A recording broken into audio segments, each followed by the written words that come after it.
يمين في سدر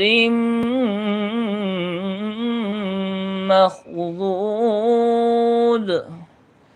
وطلح منضود وظل ممدود وماء مسكوب وفاكهة كثيرة لا مقطوعة ولا ممنوعة وفرش مرفوعة